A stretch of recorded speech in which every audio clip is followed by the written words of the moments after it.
இப்போ நம்ம இருக்கிற இந்த அழகான இடத்தோட பேர் வந்து டென்னட்டி பார்க் அப்படின்னு சொல்கிறாங்க. விசாகப்பட்டினம் கடற்கரை ஓரமாக இருக்கிற ஒரு சின்ன மலையில் இருக்கிற ஒரு பெரிய பார்க்குங்க. ரொம்ப அழகாக இதை வந்து மெயின்டைன் பண்ணுறாங்க. பிரம்மாண்டமான இந்த சரக்கு கப்பல் இந்த பார்க்குக்கு எப்படி வந்தது அப்படின்னு பார்த்தோன்னா 2020 ஒரு சின்ன புயல் வந்ததாங்க. இந்த சரக்கு கப்பல் வந்து எம்டியாக தான் நின்றுருக்கு. இங்கே விசாகப்பட்டினத்துலேருந்து ஃப்ளை ஆஷ் கல் அப்படின்னு சொல்கிற அந்த ஒரு அதோட மெட்டீரியலை ஏற்றுறதுக்காக வெயிட் பண்ணிட்டு இருந்திருக்கு. அந்த டைமில் புயல் வந்ததுனால அதோட நங்கூரம் நகர்ந்து இந்த கடற்கரையில் வந்து அப்படியே தரை தட்டி நின்றுச்சாங்க.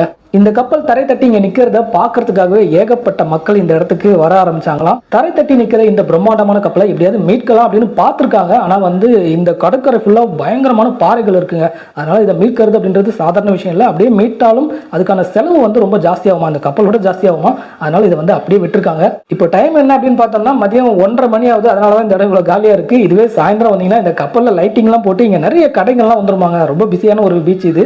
அங்கே ஃபேமிலியோட குளிச்சுட்டு இருக்காங்க பாருங்க. எல்லாருமே வந்து ஆச்சரியமா பார்த்துட்டு போற இந்த கப்பலை நம்மளும் வந்து கடல்லே இறங்கி கிட்ட போய் பார்க்க போறோம். அந்த கிட்ட பீச் கிட்டே வந்துட்டோம். இங்கே பாருங்க, நம்ம இறங்கி வந்த வழி ஒரு சின்ன மலைங்க. இதுக்கு பின்னாடி ஒரு மலை இருக்குது. அதெல்லாம் வந்து அந்த மலையை வந்து கைலாசகிரி அப்படின்னு சொல்கிறாங்க. மேலே வந்து சிவன் பார்வதி பெரிய சிலை இருக்குது. அதே மாதிரி பார்க் நிறையா இருக்குது அப்படின்னாங்க. நம்ம இப்போ ஷிப்பு கிட்ட வந்துட்டோம், கப்பல் கிட்ட. வா, எவ்வளோ பெருசு பாருங்கள். இப்போ வந்து இந்த சீசனுக்கு இப்படி இருக்குமாங்க. சில இன்னும் கொஞ்ச நாள் போச்சுன்னா தண்ணி இது வரைக்கும் இருக்குமா. இங்கெல்லாம் வந்து நம்ம நடந்துலாம் வர முடியாது, அந்த மாதிரி இருக்குமா. இப்போ வந்து நம்ம வந்த டைம் பார்த்திங்கன்னா சூப்பரான ஒரு டைமு. அதனால் கிட்ட வந்து பார்க்கலாம். அந்த ஃபேன் கிட்ட கூட போய் பார்க்கலாம். அண்ணாந்து தான் பார்க்கணும். இதை நேராக பார்த்துட முடியாது. கேமரா ஃபுல்லாக கவராகவே ஆகுதுங்க. அவ்வளோ பெருசு. அங்கே இருக்கிற ஆள் உங்களுக்கு தெரியுதா எவ்வளோ சின்னதாக இருக்காங்க பாருங்க. அங்கே இருக்கிற ஃபேனை நம்ம கிட்ட போய் பார்க்கலான்னு நினைக்கிறேன்.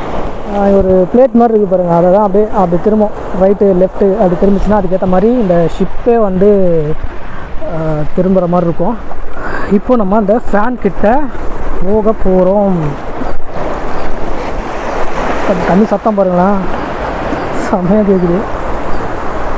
எனக்கு பார்த்தீங்களா, இதுதான் வந்து அப்படியே லெஃப்ட் ரைட்லாம் திருப்புறது. ஃபேனை நம்ம தொட்டு பார்க்குறோம். ஓ, நான் ஒரு பித்தளை மாதிரி இருக்குங்க. இது இரும்பு மாதிரி இல்லை, அது தண்ணி வந்துடும் போல இருக்கு. அப்படியே ஃபுல்லாக ஒரு பித்தளையிலே செஞ்ச மாதிரி இருக்குது பாருங்க. கோல்டன் இதில் இருக்குது. இது இரும்பே கிடையாது. இரும்பாக இருந்தால் துருப்பிச்சிருன்னு அந்த மாதிரி செஞ்சுருக்காங்க.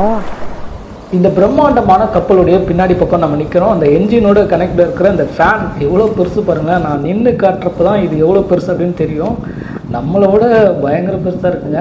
இந்த பக்கம் வந்து அலை வந்துட்டு போகுது. நம்ம இறங்கலாம், அந்த இடத்துல இறங்கி பார்த்தேன். ஆனால் வழுக்குதுங்க. பார்க்கறதுக்கு தான் அப்படி இருக்குது, நல்லா வழுக்குது பாறையெல்லாம். இந்த கப்பலை பீச் பக்கமாக இருந்து பார்த்தா இன்னும் பெருசாக தெரியுது.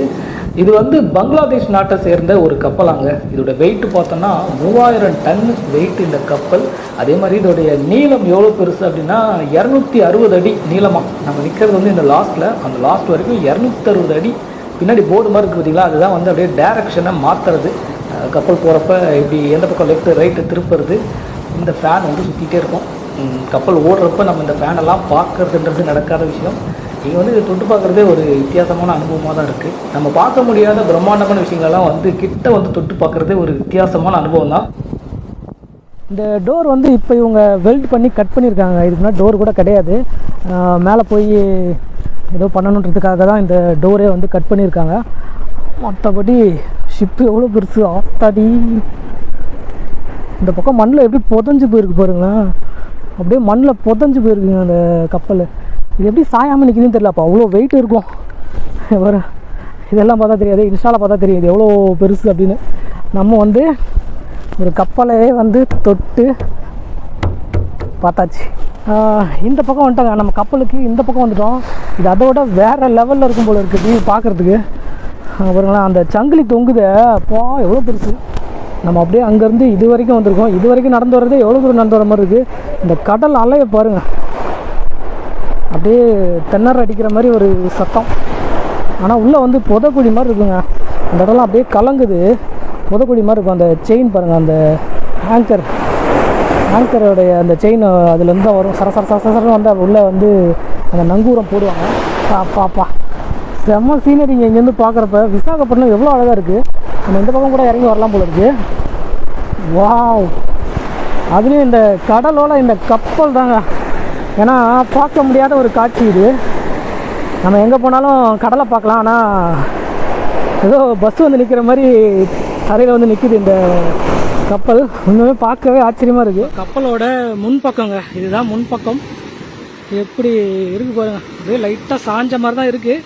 ஆனால் பின்னாடி இருந்து பார்க்குறப்ப ஸ்டெடியாக நிற்கிற மாதிரி இருக்குது. நல்லா அகலமாக இருக்குங்க. அதுதான் அப்படியே நிற்கிது அந்த மண்ணில். நான் கூட எப்படி அது சாயாமல் அப்படியே நிற்கிது அப்படின்னு பார்த்தேன். எவ்வளோ அகலம் பாருங்களேன். ஒரு பெரிய வீடு மாதிரியே இருக்குங்க அது பார்க்குறதுக்கு. இங்கே இருக்கிற பாறை தான் சரியான ஒரு பாறை, ரொம்ப ஷார்ப்பு. அப்படியே கத்தி மாதிரி நிற்கிது பாருங்களேன். ஒன்று ஒன்று அவனுக்கு தெரியும்னு நினைக்கிறேன். வா, செம்மையாக இருக்குது. பாறையை பார்த்தீங்களா? ஐயோ நண்டு பாருங்க, ஒன்று ஒன்று அப்படியே ஷார்ப்பாக கத்தி மாதிரி நிற்கிதுங்க. இதெல்லாம் இந்த மாதிரி பாறையெல்லாம் நம்ம ஊர் பக்கம்லாம் இல்லை, ரொம்ப வித்தியாசமாக இருக்குது. இங்கே எல்லாமே அப்படி தான். ஆந்திராவில் எல்லாம் குகையும் சரி, இந்த கடல் கரை கல்லும் சரி அப்படி தான் இருக்கும் போல இருக்குது. இதுதான் சைட்லேருந்து பார்க்குற ஒரு வியூ. இப்போ தண்ணி கம்மியாக இருக்குது. நம்ம நைட்டு வந்தோம்னா இந்த இடம் ஃபுல்லாகவே அப்படியே கவர் ஆகிடுமாங்க. அவ்வளோ தண்ணி வந்துருமா. அப்போ வந்து கப்பலில் நல்லா மோதி அந்த அலை அடிக்கிறத பார்க்கலாம். ஆனால் இப்போ பார்க்க முடியாது. இந்த இடம் வந்து ஃபோட்டோ ஷூட், அதுக்கப்புறம் ஒரு சினிமா படமே எடுக்கலாம், ஒரு ஷூட்டிங்கே எடுக்கலாம். அந்த அளவுக்கு அழகான ஒரு இடம். அதுலேயும் அந்த பேக்ரவுண்டில் அந்த கப்பலும் அந்த பீச்சும் இருக்குது பாருங்கள். அதுதான் வந்து வேறு லெவல் சீனரி. உண்மையாகவே வந்து ரீல்ஸ்லாம் எடுக்கிறவங்களாம் நிறைய பேர் இங்கே பார்த்தேன். நங்கூரமே இல்லாத இந்த கப்பலை இப்போ இந்த சங்கிலி, இது பாருங்கள் எவ்வளோ பெருசாக இருக்குது பார்த்தீங்கன்னா, இந்த சங்கிலியை வச்சு தான் கட்டி வச்சுருக்காங்க. அதனால தான் இது வந்து இந்த கடற்கரையில் நிற்கிது. இதே மாதிரி அந்த பக்கம் நம்ம பின்னாடி பக்கம் பார்த்தோம் பார்த்தீங்களா, அங்கேயும் வந்து நிறைய பாறைகள், அதுக்கப்புறம் அங்கேயும் வந்து ஒரு பெரிய சங்கிலியை போட்டு கட்டி வச்சுருக்காங்க. அந்த இடத்துல வந்து நம்ம ஒரு வியூ பார்ப்போம். அப்படியே இப்போ அந்த நங்கூரத்தை காட்டுறான் பாருங்கள். இதுதான் வந்து அப்படியே நிற்கிது. இந்த கம்பியில் தான் அந்த கப்பலே நிற்கிதுங்க. அப்பா, இந்த பாறையில் எவ்வளோ பெரிய போல்டு பாருங்கள். கை சைஸ் இருக்குங்க போல்டு. இது பாருங்க எவ்வளோ பெரிய நட்டு. இவ்வளோ பெரிய நட்டு போல்டுலாம் நான் பார்த்ததே இல்லை. செம்ம பெருசு. இந்த பாருங்கள், இதுதான் இந்த கம்பியில் தான் நிற்கிது. அங்கே ஒன்று இருக்குது பாருங்க. அதே மாதிரி 2 கம்பி போட்டு நிறுத்திருக்காங்க. அதே மாதிரி அந்த பக்கமும் அந்த லாஸ்ட்டு செம பெருசு. இங்கே இருக்கிற பாறையெல்லாம் பாருங்களேன். எப்படி இருக்குது பாருங்களேன். அப்படியே எரிமலை பாறை மாதிரி இருக்குங்க. வழுக்குமான்னு தெரில, தெரியும் நினைக்கிறேன். அப்படியே ஓட்ட ஓட்டையா அப்படியே பாருங்கள், தொலையாக இருக்குது பாருங்கள். எவ்வளோ அப்போ கடலுக்குள்ளே இருக்கிறதெல்லாம் இப்படி தான் இருக்கும் போல இருக்குது. ஆனால் இந்த கடல் அலையில் மாட்டி சாப்பிட்றாங்க பாருங்கள். அவங்களாம் ரொம்ப பாவங்க. இங்கே இருக்கிற ஷார்ப்பை பார்த்தா உடம்போட பீஸாக போயிடும் போல இருக்குது. அதனால தான் ரொம்ப ஆபத்தானது கடல். நம்ம இங்கேருந்து இந்த கப்பலை பார்க்குற ஒரு வியூ பாருங்களேன். இப்போ நமக்கு இந்த இடத்துல வெறும் பாறையாக தெரியுது. ஆனால் புயல் வந்த டைமில் இந்த இடம் எவ்வளோ ஆழமாக இருந்திருக்கும் பாருங்கள். ஏன்னா இவ்வளோ பெரிய கப்பல் இங்கே வந்து நின்றுருக்கு. அங்கே வந்து பெரிய ஒரு நங்கூரம் போட்டு கட்டி வச்சுருக்காங்க. இதனால தான் இது வந்து அப்படியே நிற்கிது போல், ஸ்டெடியாக, நல்லா ஸ்டெடியாக நிற்கிது. புயல் வந்த டைமில் இந்த கப்பல் கரைக்கு வரதை பார்த்த மக்கள்லாம் வந்து அப்படியே ஆரவாரம் பண்ணி ரொம்ப மகிழ்ச்சியாக இருந்தாங்களாம். இதெல்லாம் வந்து எல்லோரும் பார்த்துட்டு போனாங்களாம். ஆனால் உண்மை என்ன அப்படின்னு பார்த்தோன்னா, ஒரு கப்பல் தரை தட்டி நிற்கிறது அப்படின்றது ஒரு மாலுமியோட, அந்த கப்பலுடைய கேப்டனுக்கு ஒரு மிகப்பெரிய தோல்வி, அவமானம் அப்படின்னு சொல்லுவாங்க. இந்த கப்பலுடைய நிறுவனத்துக்கு பெரிய நஷ்டம். அதே மாதிரி இந்த கப்பலை சார்ந்து வேலை செய்கிற எல்லாருக்குமே வந்து இது ஒரு நஷ்டம். மொத்தத்தில் தரை தட்டி நிற்கிற கப்பல் அப்படின்றது ஒரு சோகக்கதை மாதிரி. ஆனால் நமக்கெல்லாம் வந்து அது ஒரு எக்ஸிபிஷன் மாதிரி. ஏன்னா பார்க்காத ஒரு விஷயத்த நம்ம பார்க்குறோம். ஆந்திராவுடைய விசாகப்பட்டினம், ஷார்ட்டாக வந்து வைசாக் அப்படின்னு ரொம்ப அழகாக சொல்கிறாங்க. இங்கே வந்து நம்ம சுற்றி பார்க்குறதுக்கு நிறைய இடங்கள் இருக்குங்க, ஏகப்பட்ட இடம் இருக்குது. எனக்கு ரொம்ப பிடிச்சது வந்து அந்த போரா குகைகள் தான். லாஸ்ட் வீடியோவில் நான் போரா குகை போட்டிருப்போம். அந்த வீடியோ பார்க்கலன்னா மிஸ் பண்ணாமல் பாருங்கள். சரியான ஒரு குகை. இன்றைக்கி வந்து இந்த கப்பலை பார்த்தோம். இந்த தரை தட்டிய கப்பல் வீடியோ இதோட முடிஞ்சுது. இந்த வீடியோ உங்களுக்கு பிடிச்சிருக்குன்னு நினைக்கிறேன். தேங்க்ஸ் ஃபார் வாட்சிங்.